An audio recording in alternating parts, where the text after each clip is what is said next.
এখন আমি দেখা যাবো না আগে কতবার এই মন্দিরে আসেনি? এই মন্দিরে 14 সালে 2014 সালে যখন মন্ত্রী এখানে তখন প্রধান অতিথি ছিল ভাই এখানকার অষ্টম আর গতবার ভাইকে এখানে আনা হয়নি। অসুস্থ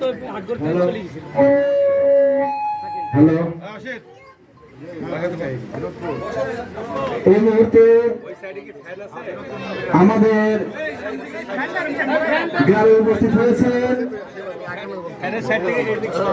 বাঘাচারঘাট মামাটি মানুষের নেতা, সংগ্রামী নেতা, বিএনপি নির্বাহী কমিটির অন্যতম সদস্য, রাজশাহী জেলা বিএনপির আহ্বায়ক, আমাদের শ্রদ্ধেয় আবু সাইদ চাঁদ ভাই সহ বাঘা উপজেলা বিএনপির আহ্বায়ক ফখরুল ইসলাম বাবুল চাচা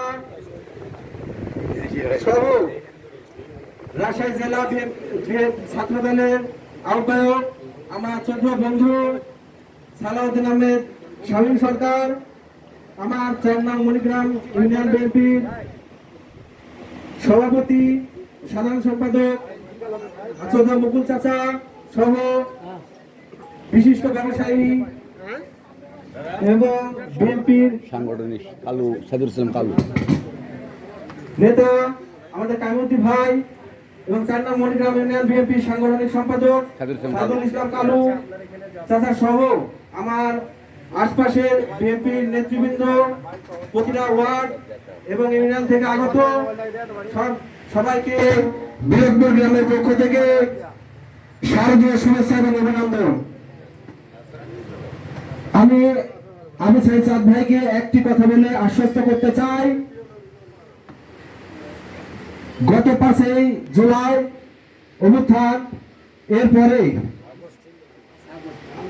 আমাদের হিন্দু সম্প্রদায়ের মাঝে একটা যে আতঙ্ক সৃষ্টি হয়েছিল সেটা আমরা সহ স্থানীয় বিএনপি মুকুল চাচা, শামীম ভাই, কাইমুদ্দিন ভাই, কালু চাচা, আমার স্থানীয় মামুন কাকা, শাকিম কাকা, এরা সহ হাবাসপুর, বিনোদপুর, আটঘড়ি সবাই তারা ছাতির মতো দাঁড়িয়েছিল। কোন অঘটন আমাদের এই মণিগ্রাম ইউনিয়নে তারা ঘটতে দেয়নি। এটা আপনার নেতৃত্বে ভাই, এই কথাটাই আমরা বলতে চাই। আমরা হিন্দু সম্প্রদায়ের মানুষ, আপনার সাথে আছি, পাশে আছি। আপনাকে সবসময় আমরা হিন্দু সম্প্রদায়ের মানুষ, আপনাকে আহ্বান করব আমাদের পাশে থাকবেন এবং আমার হিন্দু সম্প্রদায়ের মানুষকে আশ্বস্ত করবেন যে সামনের দিনে বিএনপির পক্ষে, ধানের শীষের পক্ষে আমাদের সনাতনীদের ভোট যেন আমাদের প্রথম হয় এবং আমরা কোনো যেন হিন্দু সম্প্রদায়ের মানুষ নির্যাতিত না হয় সেদিকে আপনি নজর রাখবেন। আমরা আশা করি সামনে জাতীয়তাবাদী দল বিএনপি ক্ষমতায় আসলে কোন অপশক্তি নাই আমাদের এই দেশ থেকে বিতাড়িত করে। তো এই মুহূর্তে আমি শারদীয় শুভেচ্ছা এবং সার্বিকভাবে কথা বলার জন্য আমি আবু সাইদ চাঁদ ভাইকে অনুরোধ করছি।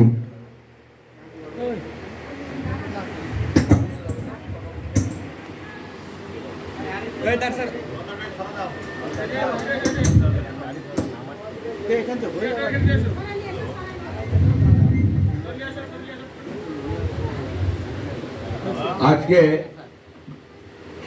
মণিগ্রাম ইউনিয়ন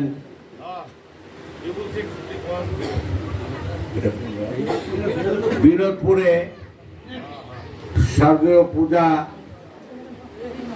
উদযাপন উপলক্ষে আমার সঙ্গে আছে এই মন্দিরের সভাপতি সাহেব, সেক্রেটারি সাহেব এবং উপস্থিত আমাদের বোনেরা, মায়েরা যারা পূজা দেখতে আসছে, সব ভক্তবৃন্দরা। আমার সফরসঙ্গী হিসাবে আছেন আমাদের বাবলু ভাই, থানা বিএনপির আহ্বায়ক, এই ইউনিয়নের সেক্রেটারি মুকুল, রিয়াল, আমাদের মামুন, কাইমুদ্দিন ভাই, শামীম সহ অন্যান্য নেতৃবৃন্দ, সবার প্রতি রইল আদাব, নমস্কার। দুঃখের হলো সত্য যে আমরা দীর্ঘদিন আপনাদের কাছ থেকে উপস্থিত ছিলাম। আমরা সব সময় যে পূজাতে আসতে পারছি এমনটা কথা নয়। বিভিন্ন সময় এই 15 বছরের মধ্যে 16 বছরের মধ্যে 6 বছরে আমি জেলে ছিলাম, যার কারণে আপনাদের সাথে দেখা সাক্ষাৎ নাই। তবে আমি আপনাদের পাশে থাকতে চাই। আমার নেতা তারেক রহমান সাহেব আপনাদের কাছে থাকতে চাই। আমাদের তারেক রহমান সাহেব আপনাদের জন্য স্বপ্ন দেখেন। তিনি মনে করেন হিন্দু, বৌদ্ধ, খ্রিস্টান, মুসলিম সবাইকে নিয়ে আগামী দিন নতুন বাংলাদেশ সৃষ্টি করবে এবং নতুন বাংলাদেশ হবে।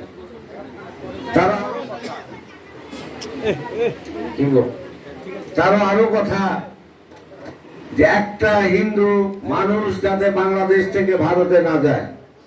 দেশ বাংলাদেশ, হিন্দু মুসলিম সবার, অতএব এই দেশ থেকে ভারতে যাতে হিন্দু না যায়, আপনারা সাহস যোগাবেন, তাদের পাশে দাঁড়াবেন এবং আগামী দিন গর্ব করে বলতে পারি যে আগামী দিন তারেক রহমান সাহেব যখন আসবেন দেশে, তখন আপনারা দেখবেন যে আপনাদের আমাদের মধ্যে কোনো ব্যবধান নাই এবং আপনাদেরকে যারা সংখ্যালঘু বলে সেই কথাটাও কিন্তু আর থাকবে না আগামী দিন। আমরা মনে করি 31 দফার মধ্যে যে কার্যক্রমগুলো আছে সেই কার্যক্রমগুলো যদি চালু করতে পারে তারেক রহমান সাহেব, তাহলে অবশ্যই মেয়েদের কাছে স্মার্ট কার্ড থাকবে। তার আগামী দিন এই স্মার্ট কার্ড দিয়ে তাদের চিকিৎসার ব্যবস্থা, তাদের কর্মস্থানের ব্যবস্থা সমস্ত কিছু করতে পারবে এবং কৃষকরা ন্যায্য মূল্যের জন্য প্রত্যেকটা ইউনিয়নে একটা সেন্টার করা হবে, সেখানে ন্যায্য মূল্য পাবে। এগুলো তারেক রহমানের পরিকল্পনা। 31 দফার মধ্যে এগুলো আছে। আমরা এগুলো বাস্তবায়ন করতে চাই আপনাদেরকে সঙ্গ নিয়ে, আপনাদের সাথে করে নিয়ে। আর আগামী দিন এই মন্দিরে যেসব সমস্যা আছে সেই সমস্যাগুলি মনে করি আমার সমস্যা, আমাদের বাংলাদেশ জাতীয়বাদী দলের নেতাকর্মীদের সমস্যা, আপনাদেরকে সঙ্গে নিয়ে যতগুলো সমস্যা আছে সেই সব সমস্যাগুলো আমরা সমাধান করব। এটা আপনারা আশ্বস্ত করলাম এবং এটা বিশ্বাস করবেন। পাশাপাশি মন্দিরে আমাদের ভলেন্টিয়াররা আছে। আপনাদের সমস্যাগুলো যদি কিছু হয় আপনারা টেলিফোন করবেন। বিনোদপুরে যারা নেতৃবৃন্দ আছে আমার সঙ্গে আছে, তাদেরকে বলে যাচ্ছি এই মন্দিরটা পূজা পর্যন্ত দেখার দায়িত্ব আপনাদের। এই থেকে আপনারা 1 পা ইঞ্চি পিছিয়ে আসবেন না এবং এর যদি কোনো কিছু হয় তাহলে আমার নেতা কর্মীরা আপনারাও কিন্তু ছাড় পাবেন না। অতএব এই মন্দির, এই পূজা আপনার আমার সবার, এদিকে আপনাদেরকে খেয়াল রাখতে হবে।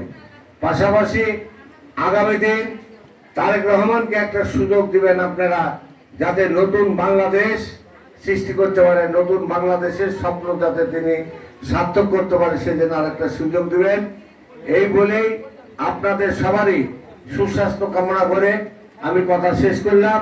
আর আপনাদের ছোটখাটো যেগুলো ভুল বুঝাবুঝি আছে সেগুলি দাদা আমিও অনুরোধ করে গেলাম, এগুলো আপনারা নিজেরা সমাধান করে নেবেন।